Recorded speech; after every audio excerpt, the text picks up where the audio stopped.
The Page Boy: How a Boy Learned to Become a Real Author. Kids' Adventure Stories. Written by Jeff Child. Narrated by John H. Feskins.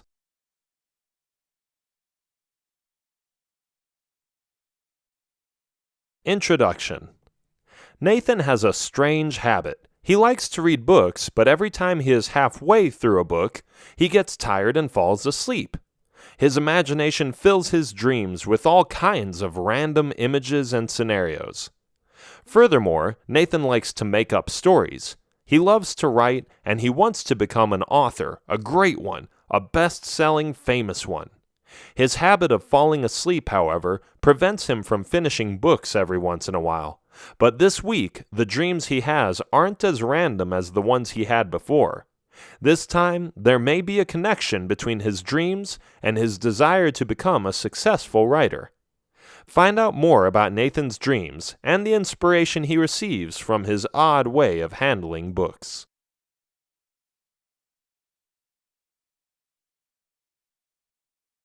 Chapter 1: The Life of a Boy. His name was Nathan, but many in his class didn't care. He got a little ignored. Bullies beat him up to get his lunch money. Girls thought he was awkward and weird. But Nathan had a gift. He didn't realize it until later. No matter how bad he seemed to perform in reality when participating in games or activities, no matter how socially impaired he seemed to others and how weird he dressed, his mind was a little deviant anyway, meaning that he thought out of the box. Nathan's mother had always mentioned his big imagination, but what he could do with it was a mystery to her. How could you possibly make a living with a big imagination? You can't live off living in a fantasy world, completely made up and ripped out of context. Nathan didn't know either. He wasn't worried about making money yet. He was only 10 years old anyway, so facing the hardships of the real world was simply not on his mind. He was a dreamer, and his dreams consisted not only of hopes and aspirations, but also of strange creatures put together by his little genius brains. He was always drawing monsters, worlds, and buildings that didn't exist, but to him, they felt real. He was asleep. There he was, imagining himself to be in a cold desert in the middle of the night. There were scorpions, tarantulas, and snakes. It was disgusting. He stepped on them, kicked them, and avoided their bites and stings. He lifted his gaze and saw an oasis with palm trees, a tiny waterfall, and rows of fruit trees. "Hey!" he heard a voice say. On the edge of the oasis, he saw a pretty girl tied up with ropes and screaming for help. "Fear not, fair maiden," Nathan said as he pulled his sword. He ran towards the girl and untied her. The ropes fell on the ground, and the girl gave him a hug.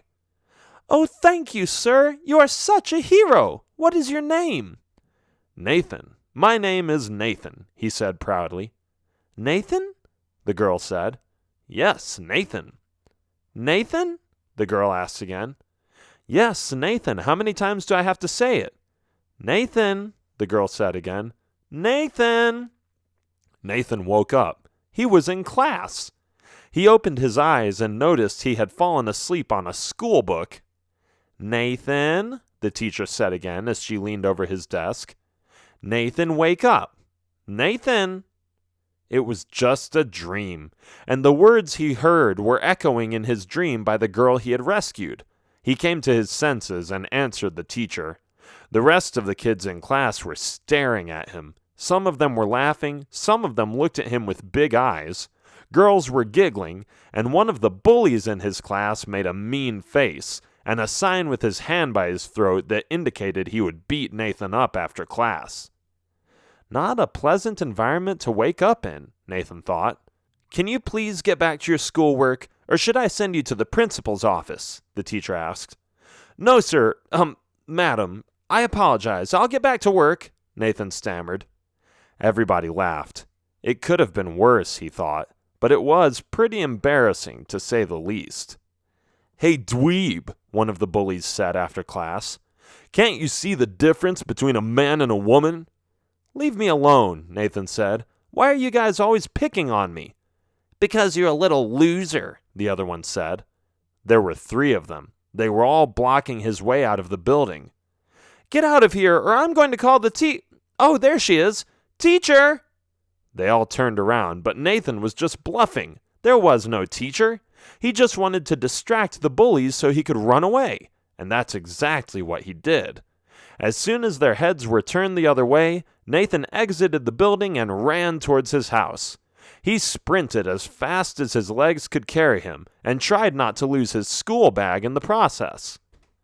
At home, he panted heavily and looked at the street. Fortunately for him, he wasn't strong, but at least he was fast. Nobody had kept up. He was alone. He went inside. "Hi, Mom," he said. "Hi, Nathan. How was school?" "Nothing interesting," he said. "Hold on a minute," Mom said. "Are you saying that nothing in school was interesting?" And that was one of those moments that Nathan just started rambling. "Well, I rescued a princess from the desert, but the teacher called my name. And then the bullies tried to take my money when I outran them before I fought the scorpions in the palm tree area. And when I escaped from the oasis, the school bell rang. I hadn't forgotten about my homework, so I worked hard, but it wasn't enough to take out all the snakes that were fighting me and—" "Slow down," Mom said. "You're going all over the place, and I have no idea what you're talking about." "Okay," Nathan sighed. "Don't worry about it then." He went upstairs and pulled a book from the shelves. His room was a little messy, but the books on the shelves were well organized. He had counted them once. There were 389 books in his collection.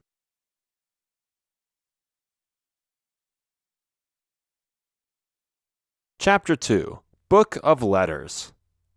The book Nathan pulled out was called Deadly Pirates 2. He had already read the first one and was excited to read the second one in the series.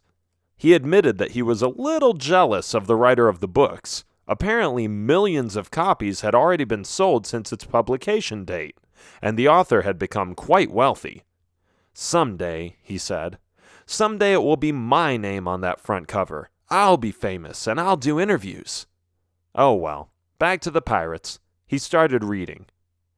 The pirates came together in the Cave of Despair, hoping to find their anticipated treasure in a golden chest.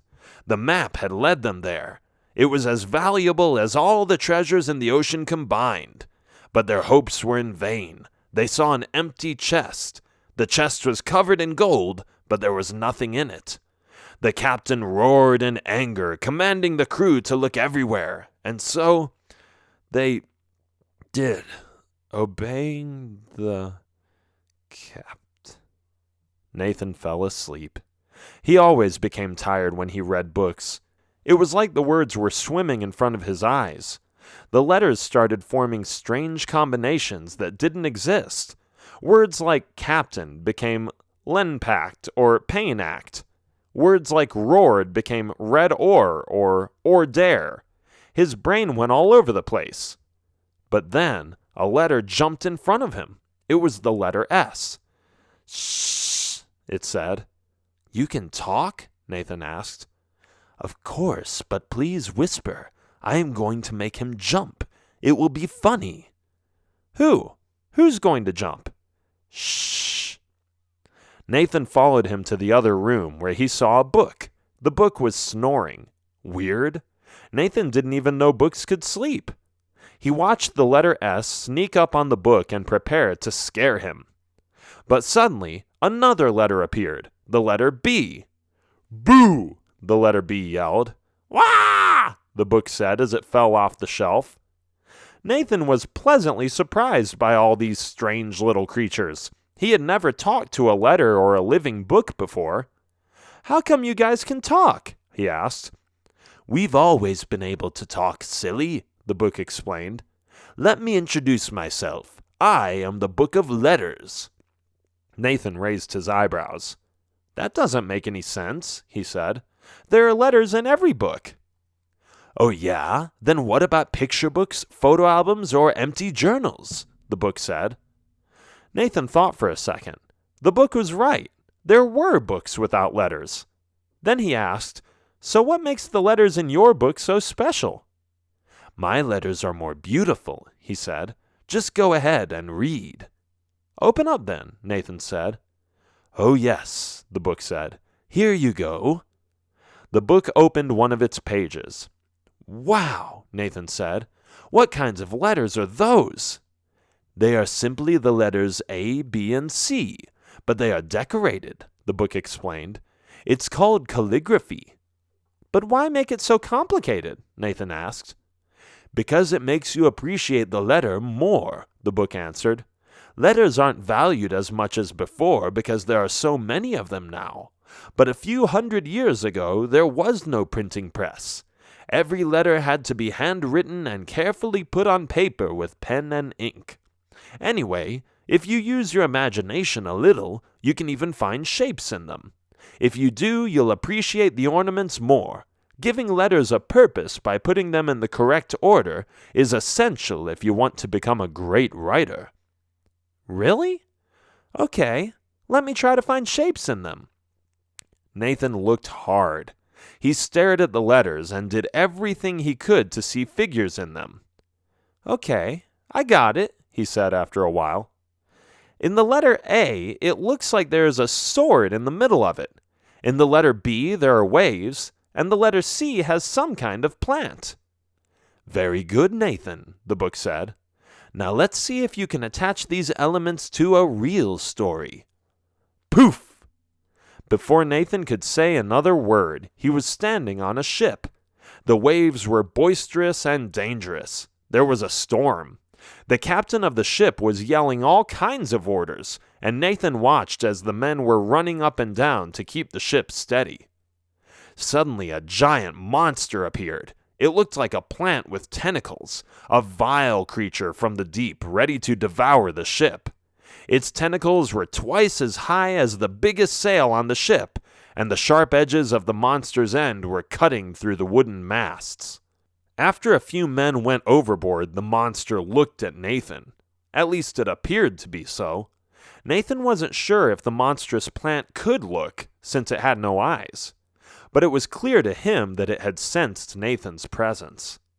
Not much later, the giant tentacles went after Nathan, but Nathan's spectacular acrobatic moves avoided every attack coming his way.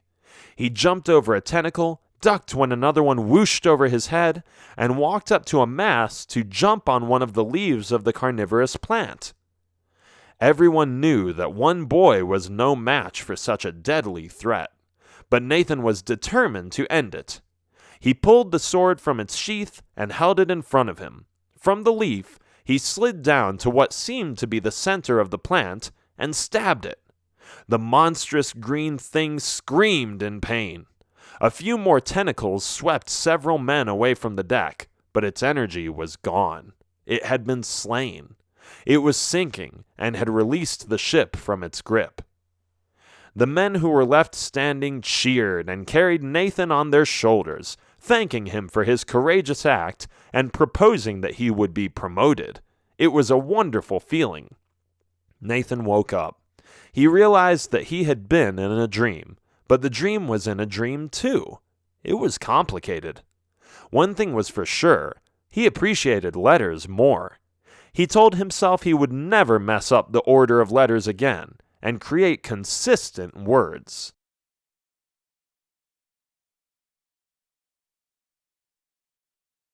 Chapter 3, Book of Words. The next day, Nathan came home from school again.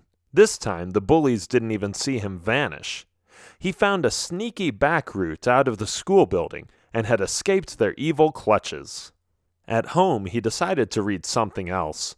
He had finished the pirate book, and the third book in the trilogy wasn't even out yet. He looked at his shelves and moved his finger across the books, mumbling the titles softly as he quickly read over them.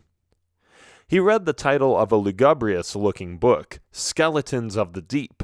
It had been a long while since he had read anything in the horror genre, so he decided to pick it up. He began to read. The gloomy atmosphere had an eerie effect on the fading fog. When the skeletons appeared, they were covered in macabre rags, hanging from their damaged bones. A gruesome image depicted before his very eyes when he had flashbacks from the abhorrent pain the dead had inflicted upon the... Nathan fell asleep again. He dreamt he was standing on the road in the middle of the night. In the distance, he saw something flying at him. Was it a ghost? A witch? Whoosh! It went so fast that Nathan had trouble discerning its shape. Whoosh! It flew by again, but this time it landed on the ground. It was another book. "Greetings, Nathan," the book said. "Are you ready to learn more about words?" "I suppose so," Nathan said. "I just met the letter book. So are you the word book?" "I sure am. Let me take you to an interesting place. Hop on and I will fly you over there." Nathan hopped on and held tightly to the book's pages. It was a lot of fun to dash through the air like that, although Nathan thought it was a little too cold. He wasn't too happy about that. Eventually, they arrived at a graveyard. "The graveyard?" Nathan asked, surprised. "Yes, because here words can come to you naturally." "How so?" "The graveyard is empty, isn't it?" the book said. "But everybody knows it is full of secrets. Choose the right words and you can make up numerous stories of what happened to the living and the dead. The ones who lived their lives and died because of this or that. And the undead who rise from the grave and have their own motives. Love, deceit, betrayal, revenge, greed, and envy are all causes of murder, conspiracies, and unfinished emotions. Can you let the words flow through you and make up a story? The trick is to pick the right verbs and adverbs that will sketch an image in the mind of the reader with a lasting impression. Come on, give it a try." Nathan closed his eyes.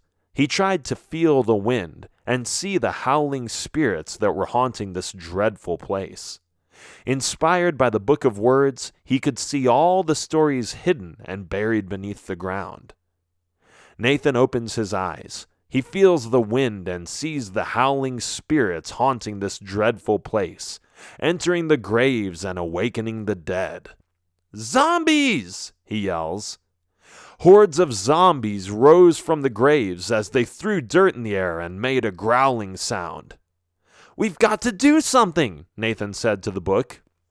But the book was gone. It was as if Nathan had become one with his own fantasy world, his imagination. He looked around him. The zombies were coming from everywhere. They came from all directions. Green, filthy zombies in blue clothes, ready to attack and eat their victims. Nathan ran away. "Ah!" he screamed. But then he turned around. If the zombies would spread through the village, they would attack its inhabitants. He was not going to let that happen. So he ran back, looking for a weapon to use against these mindless monsters. "There," he said. It was a shovel that was stuck in the ground by the one who buried the corpses. Nathan grabbed hold of the shovel and spun it around as if he had been using it for decades. "Come and get me, dirty zombies," he said in a low voice. The zombies came at him. Bang! He hit one on the head. Bang! There went another one. Bang! Bang! Bang! He kept hitting zombie after zombie until there were only a few left. Bang! "Whoops," Nathan said. The shovel broke. Now how was he going to beat them? He could use the stick, but it wouldn't be effective enough. He knew that. Then he got an idea. He stepped in front of an empty grave and taunted the few zombies that were left. Rah! They came straight at him. Nathan waited and waited and waited. Now!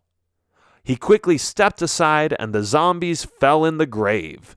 Nathan grabbed the end of the shovel and used it to fill up the grave with sand as fast as he could. The zombies were stuck. They were drowning in the sand and couldn't get out. "Serves you right," Nathan said, while stomping on the grave with his feet. He woke up. That was awesome. A little scary, but also really cool. He came to his senses and got the message. If you use your imagination and a little variety in your wording, you can write an incredible story.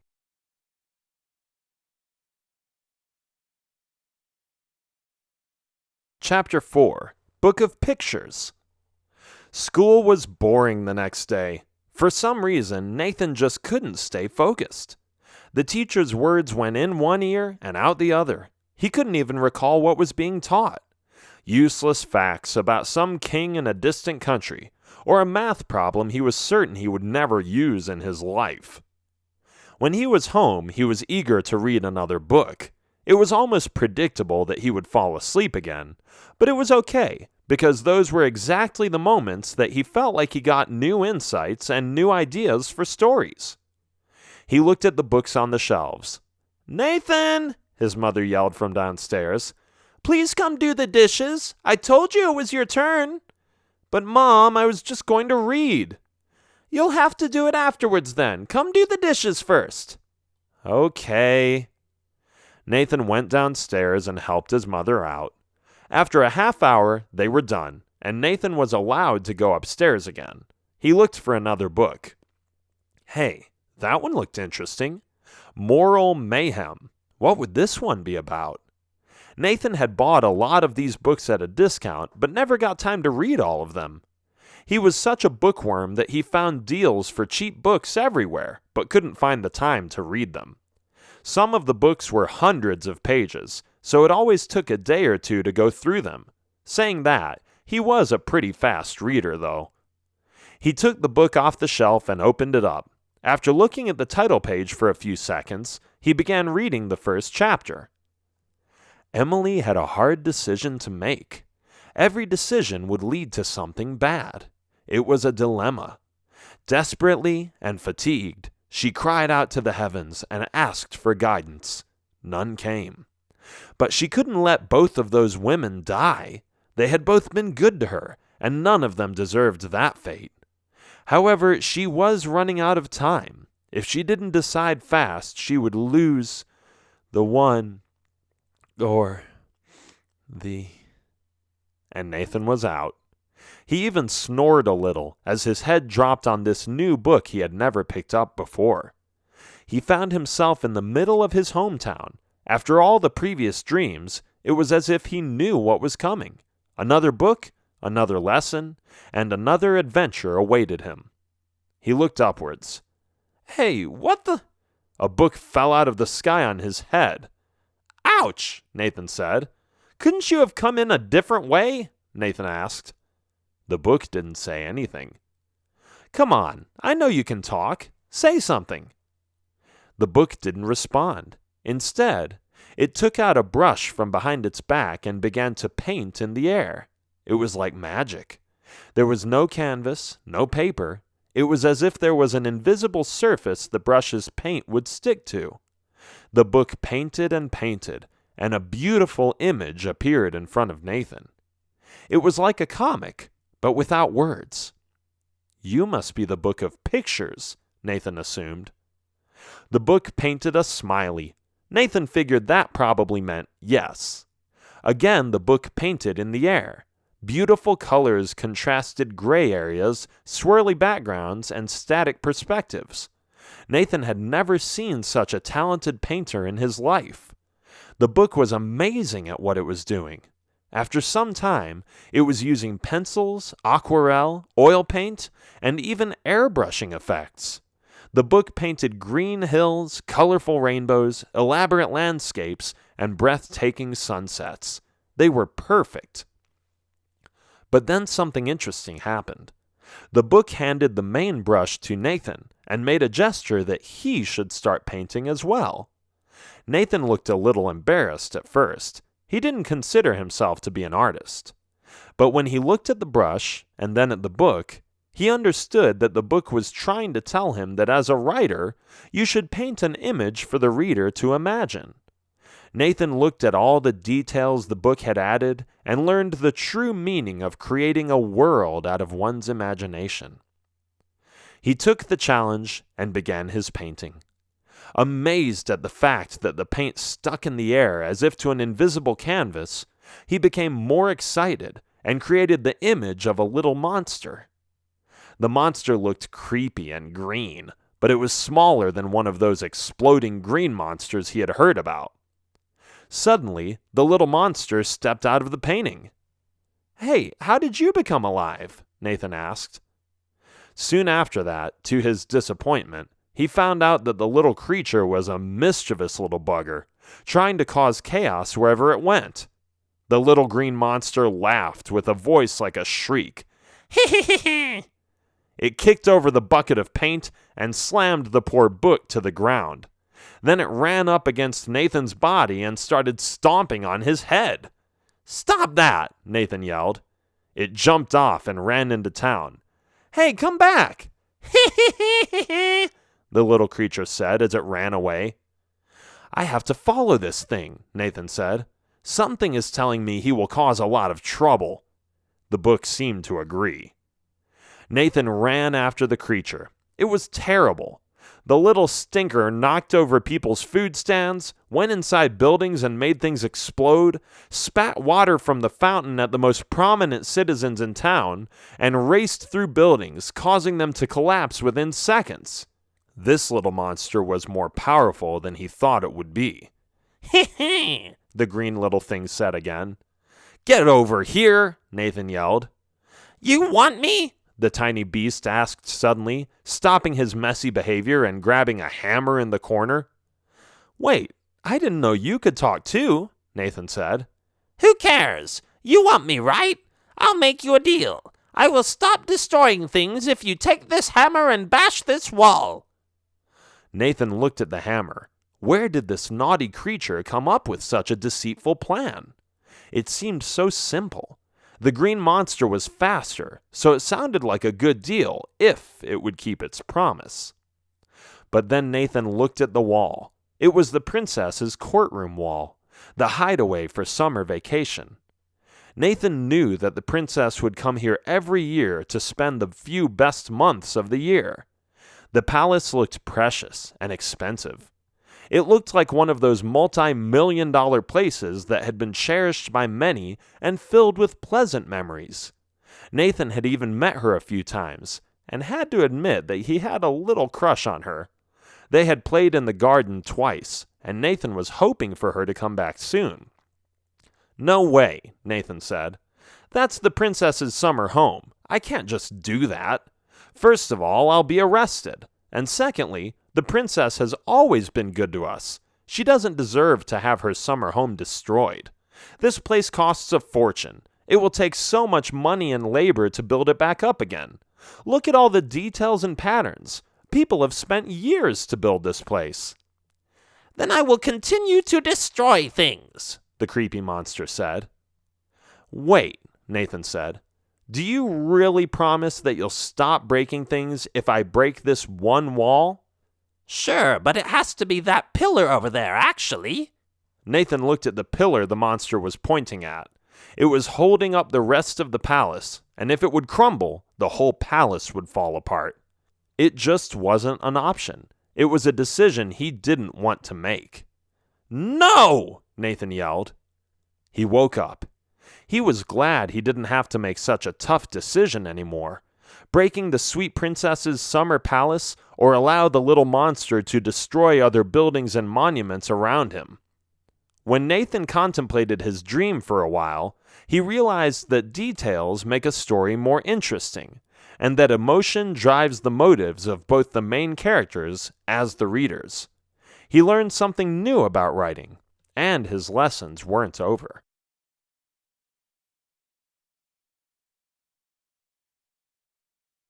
Chapter 5, Book of Sounds. Another day, another book. Nathan was looking forward to reading more after school. He was counting the minutes as he watched the clock on the wall in the classroom.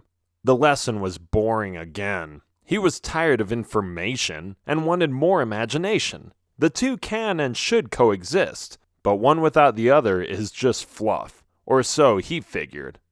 Class was over. The bullies were too busy with taking on other kids. Nathan snuck out the back door and ran home. Screech! A giant wagon with horses almost hit him. Oof, Nathan sighed. I'll be more careful next time. The rustling leaves on the trees, caused by the strong wind, created an autumn setting that added to the beautiful colors of the season and the soft sounds of dripping gutters after a rain shower. Footsteps by common passengers echoed against the walls of the village, and a remote thunderstorm was heard in the background, emanating from the mountains. Nathan opened the door and shut it quickly. Bang! "Nathan," his mother said, "take it easy on the door. You don't have to break it." "Sorry, Mom." He put his backpack on the floor and ran upstairs. Immediately, he grabbed a book and started reading. In each corner there was a mouse. "Squeak, squeak," the mice said as they surrounded the cheese, hungry for more. One of the mice jumped in front of the cheese, ordering the others to stop and consider the danger. "But we're hungry," one of the mice said, attacking the cheese abruptly. Snap! The mouse got caught in the trap, and the other... Nathan experienced the same thing as before, but he didn't care. The words began to swim in front of his eyes, then the letters, and eventually it was pitch black. "I'm waiting for you, book!" he shouted in the vast nothingness, hearing his own voice echo against a closed space. But suddenly, it all went away. Boom! Boom! The black walls around him exploded into a million pieces until all he saw was white. Great, another wall, but white. Whoosh! The white wall got swept away by a huge tornado. Pluff! Nathan landed on the ground in a jungle forest. He looked around him and saw a tiny village in the distance with Indians in it. They were dancing and singing while they were beating drums. Nathan started walking to the village, but then another book flew in front of him. "I knew you'd show up," Nathan said. "Which book are you?" The book stopped and fell on the sand. Poof! A cloud of dust evaporated from the impact. The book stood up, as far as books can stand up, and approached Nathan with elegance. "I am the Book of Sounds," he said proudly as he tried not to sneeze. Too late. Achoo! "How can a book make sounds?" Nathan asked. "You do reading with your eyes." "Ah, but you don't understand, do you? Sound effects are crucial if you want to tell a good story. Filling in the actual sound of the words is up to the reader. Use your imagination and put as many sound effects in your stories as you can. It's all a matter of writing it. You don't have to be a perfectionist. There are no rules, only guidelines." "Thanks for the advice," Nathan said. "Can I go to the celebration now?" "Of course," the book said. "Celebrate your heart out. Have fun and don't forget to make some noise." "I will," Nathan said as he ran off to the villagers. Nathan asked them if he could join them, and they were very welcoming. Some of the men showed him how to do a tribe dance, and some of the women put garlands around his neck. Boys were putting paint on his face and arms so he would look like one of them. After an hour of dancing and singing, he asked if he could play the drums. "Of course," the answer was. "Sit down here and start banging away." It was one of those drums where you had to use your hands, a percussion instrument the Indians in that region used a lot. Nathan sat down. "Oh boy," he said, "this is going to be fun. Here we go." Bam, bam, bim-ba-de-bam.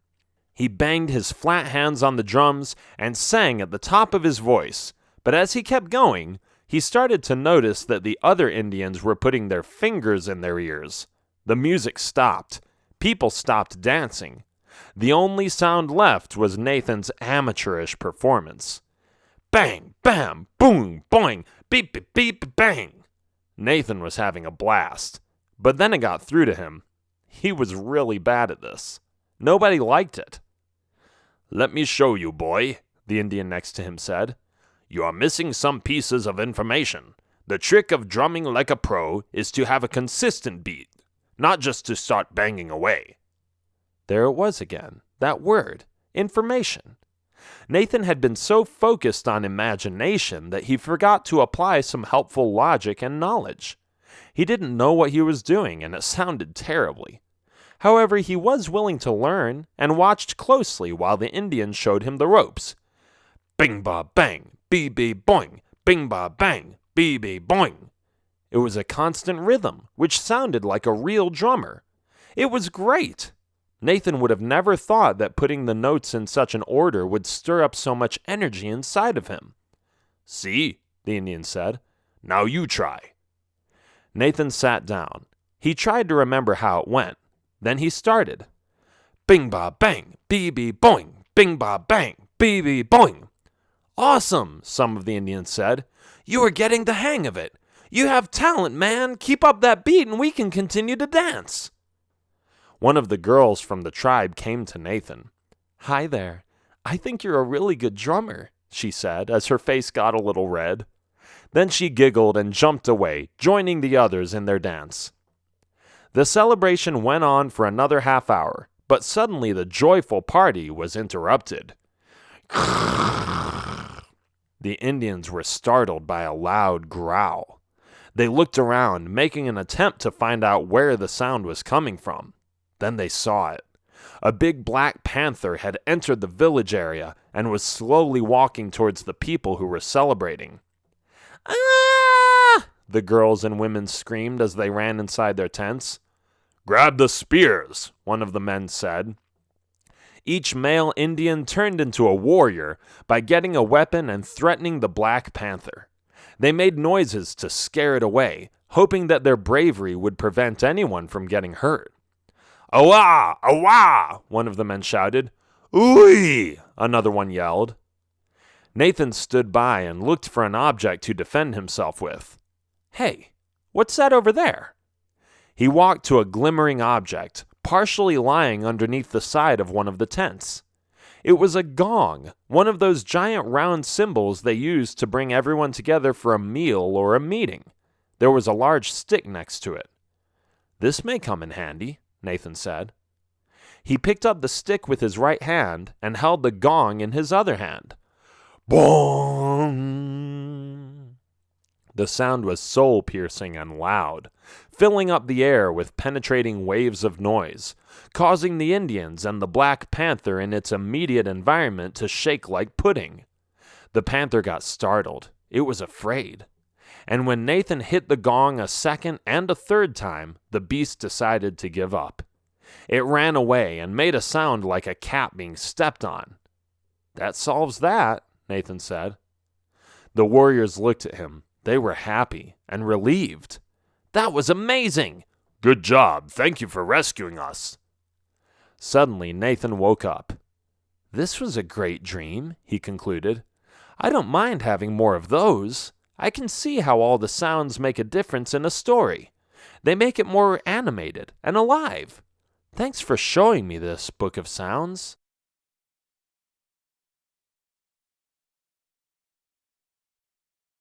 Chapter 6, Book of Symbols. That same night, Nathan decided to pick up another book. It was called Shields of Valor. He thought it sounded pretty adventurous, so curiously he opened the book and looked at the pictures. Knights and monsters were displayed on several pages, but most pages had no images, leaving every word to be interpreted by the reader and plenty of room for one's imagination. This looks promising, he said. He began. Stratus, the knight, had not been longing for the shedding of blood, but when the anarchy became more intense, he had no choice but to pick up his sword and pledge allegiance to the flag of their castle. He vowed right there and then that he would defend the fortress against intruders of any kind, human or other. However, when he opened the gate, the monsters were... For the 5th time, Nathan fell asleep with his face on his book. He loved what he read, but the words just made him sleepy. He couldn't help it. When he looked up, his room was gone. All he saw in front of him was a small forest. Behind him were rolling green hills and pastures. Of course, Nathan expected another book to show up. It didn't. He decided to walk through it. It looked tiny anyway, but the trees were blocking what was behind them. So Nathan was wondering what he would see after the last tree. It only took him 20 minutes, and before he knew it, he was looking at a giant castle. It's the castle from the book, he exclaimed. "No, it's an even better one," a voice said above him. Nathan looked up and saw a book sitting in a tree. "Why is it better?" Nathan asked. "Because it teaches you the meaning of pictures." "But I already dreamt about the book of pictures," Nathan said. "Not just any pictures," the book said as it flew down and hovered in the air in front of Nathan. "Pictures with meaning, icons, symbols. Do you know what those are?" "Of course, just like the signs in traffic, or the symbol on the bathroom that indicates whether it is for ladies or gentlemen." "There, I knew you were a smart kid," the book said. "I am the book of symbols, and I will show you how many times people use symbols to attach a feeling or emotion to something. Let me ask you something. What do you think of when you see your national flag?" "Oh," Nathan says, "things like nobility, honor, freedom, the beautiful scenery, the map, the people in our country, goodness, those sorts of things." "And yet it is just a few colors thrown together in a certain shape. The symbol by itself doesn't mean anything, but people have cried when seeing the flag, because they attach a certain feeling to it." "That's interesting," Nathan says. "Another example," the book continued. "What do you think of when you see these two symbols?" The book showed him symbols on the floor that he painted with a brush. "Wow, you're a good artist, just like the book of pictures," Nathan said. "Thanks, but let me ask you again. What do these symbols remind you of?" "Well," Nathan started, "the first looks like a reverse arrow, so you should probably correct what you're doing or go the other way. And the second one reminds me of children who are finger painting." "They told me you were bright. I don't think I have to tell you more," the book said. "Go on, and you'll find out how much emotion people attach to a symbol." "Okay, see you later," Nathan said, after which he headed in the direction of the castle. The castle seemed so close at first, but it took a long time before Nathan reached it. Moreover, he had to walk uphill, which wasn't as pleasant as he suspected. The bridge was down and the gate was open. Nathan was in a cheeky mood, so he walked right in, being overwhelmed by the magnitude of the towers and castle the medieval masonry they were made of. "Who are you?" a man who was walking towards him suddenly asked.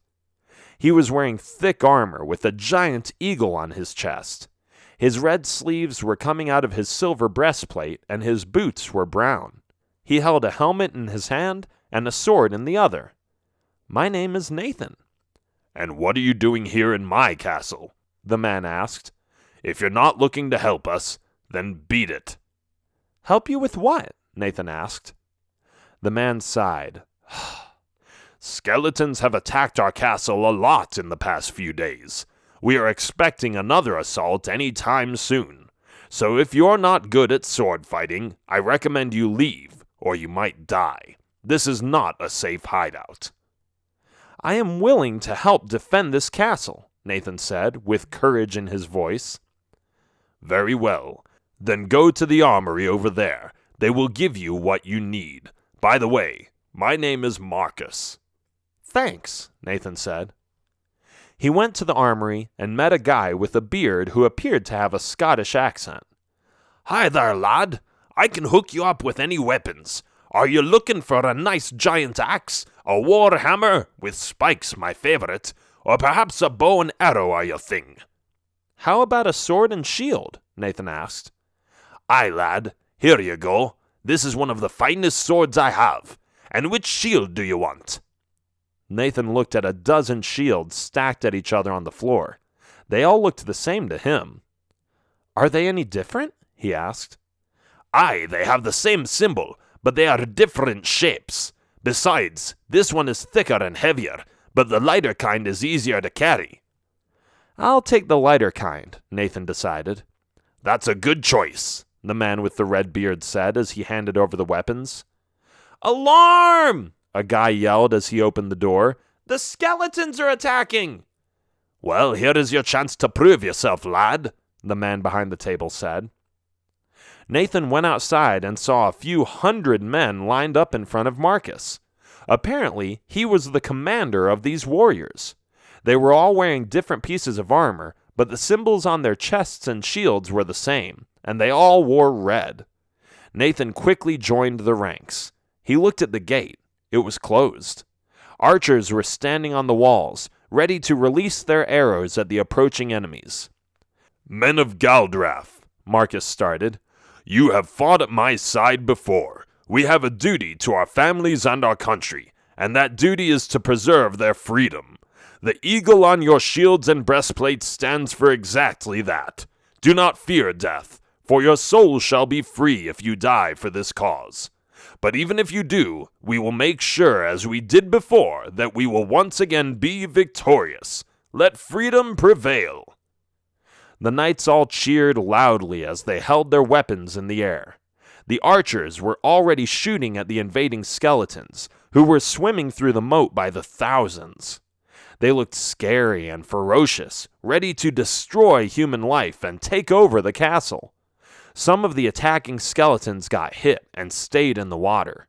Others made it to the castle and climbed the castle walls or lowered the bridge. "They've lowered the bridge!" one of the archers yelled. "Get ready for a breakthrough," Marcus yelled at the men. "They could be here any time." Some of the knights were nervous, while others courageously looked to the heavens and concentrated on the sudden attack they would face soon. It happened in the blink of an eye. The skeletons rammed the gates with a huge log and stormed inside the castle. The warriors slashed their swords and axes through their bones, and the archers still fired upon the bloodthirsty undead. Nathan engaged and slew some skeletons on his own. That's when he noticed the symbol on his sword. It was an eagle. Made sense. But when he looked closely, he saw that the symbol was glowing. What could that mean? The more skeletons he killed, the more his sword glowed. This must be a magic sword, Nathan thought. He chopped a few more skulls off the skeletons' bodies and stepped back. The sword was glowing brightly and seemed to be able to explode or something. Nathan looked up and saw an eagle flying by, coincidentally looking down on the entire battle scene. How significant. Then Nathan decided to storm at the skeleton crowd, the thousands that were at the gate entrance. "For freedom!" he yelled as he slashed in the air. Boom! His move caused some kind of sonic flash to cause a wave of shining bright light to dash through space horizontally until it went through every skeleton in the opposing army. Whoosh! And all of a sudden, it was over. The men looked astonished. Where did the skeletons go? They could hardly believe it. Then they looked at Nathan. "What did you do?" one of them asked. "Where did you get that sword?" another asked. In the armory," Nathan stuttered. "Wow, that's the legendary eagle sword," Marcus said with big eyes. "I didn't know we had it in our very castle. It must have collected dust while we focused on other weapons. You can't even see the difference when it's not glowing, but when you use it, it's the most powerful weapon on the planet." "I guess so," Nathan said. "Thank you, Nathan. We owe you," Marcus said. He bowed, and right after that, the other knights bowed too. They were showing their respect for this bright, lucky kid who just defeated the entire skeleton army with one slash. Nathan gazed upon the few hundred kneeling warriors and felt proud and honored at the same time. He woke up. "Hey," he said, "I was enjoying this dream. I didn't want to wake up yet."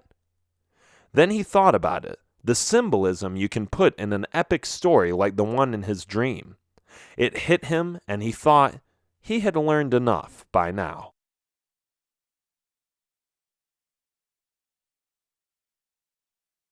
Chapter 7. The Best Book. Reading is nice, Nathan said to himself, but writing is even more interesting. And by writing, you can share your dreams with others. He took a pen and paper and wrote his heart out. He wrote and wrote and wrote. The next day, he ran home and did the same, and the next day, and so forth. He wrote one story after the other and added as many details, sound effects, symbols, and images as he could. For 5 weeks, Nathan wrote for hours every day. Sometimes he fell asleep, but most of the time, he was more focused than ever. "Done," he said at a certain point. "Mom, want to read my book?" His mother came upstairs. "Oh my, that's a lot of words," she said. "I mean, I noticed you went to your room and wrote so much for the past few weeks, but I had no idea it could be this much." "Do you want to read it?" Nathan asked again. "Of course," his mother said. "Maybe not all in one day. I don't have time for that. But I will read a little each day until I finish it. Sounds good?" "Great." Nathan's mother read the stories her son had written. She was amazed by them, so much that she showed it to his dad, the teachers, and other people she came in contact with. Eventually, and this was Nathan's dream, the book was brought to a printing company and distributed across the village. Nathan had reached his goal, and since hundreds of people were now reading his books, he felt famous. "I heard you wrote a book," one of his friends said at one point. "I did," Nathan said. "What is the title of your book?" "The title is The Little Boy and the Books." "Nice title. I like it." The end.